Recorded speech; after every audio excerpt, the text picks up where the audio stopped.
একজন সতর্ক করেছিল, বছরের পর বছর। আজ তার প্রস্তুতি দাঁড়িয়ে আছে।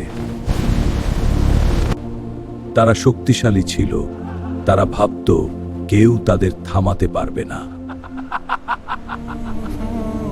তারপর এবং মাটি গিলে নিতে শুরু করলো সবকিছু।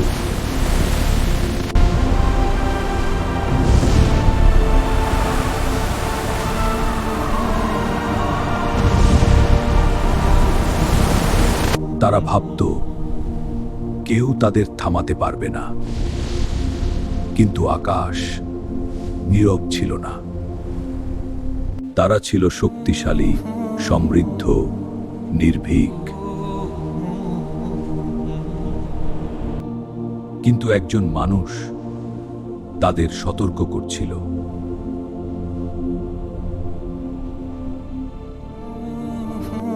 তিনি বলেছিলেন, আল্লাহর পথে ফিরে আসুন।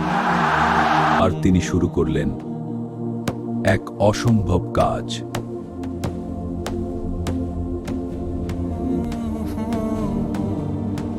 তারা বলেছিল, মরুভূমিতে নৌকা?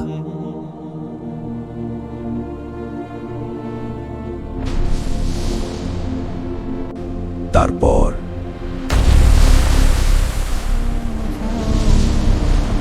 আকাশ শুরু হলো, সমুদ্র তা বর্ষিত হয়েছিল।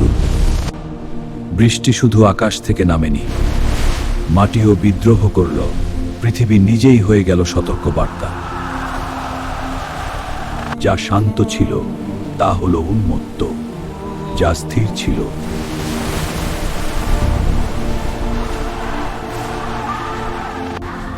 আজ শক্তি কাজে আসছে না, আজ সম্পদ বাঁচাতে পারছে না, আজ কেউ নিরাপদ না। যার সতর্কতা কেউ গ্রহণ করেনি, তার নৌকা আজ দাঁড়িয়ে আছে, আর বাকিরা পানির ভয়ঙ্কর জালে অসহায়। দরজা এখনো খোলা, কিন্তু চিরদিনের জন্য না। জীবন কাঁপছে, মানুষকে আর কিছুই রক্ষা করতে পারছে না।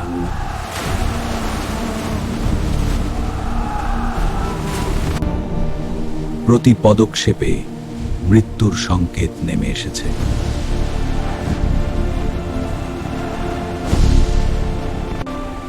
একজন মানুষ প্রস্তুত, বাকিরা।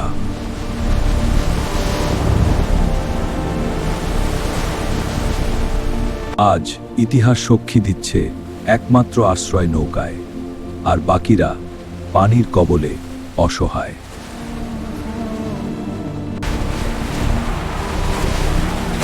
অহংকারের দেয়াল পানির সামনে টিকল না।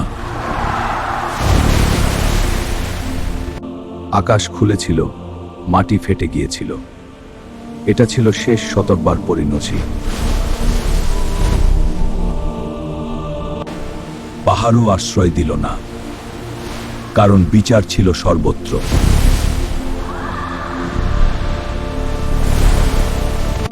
পৃথিবী বদলে যাচ্ছিল, ইতিহাস মুছে যাচ্ছিল।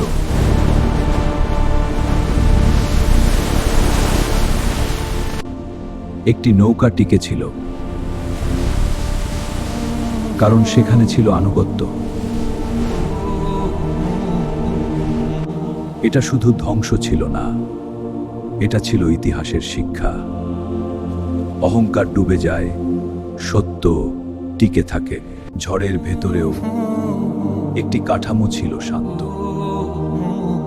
কারণ সেখানে ছিল ঈমান।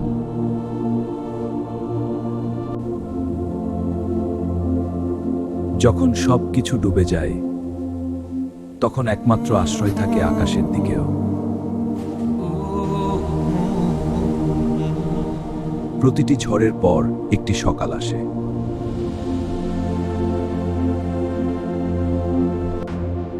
একটি যুগ শেষ, একটি নতুন অধ্যায় শুরু।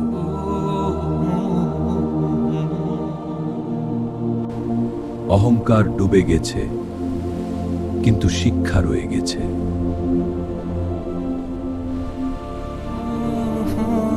এটা ছিল ধ্বংসের গল্প নয়, এটা ছিল সতর্কবার্তার প্রমাণ।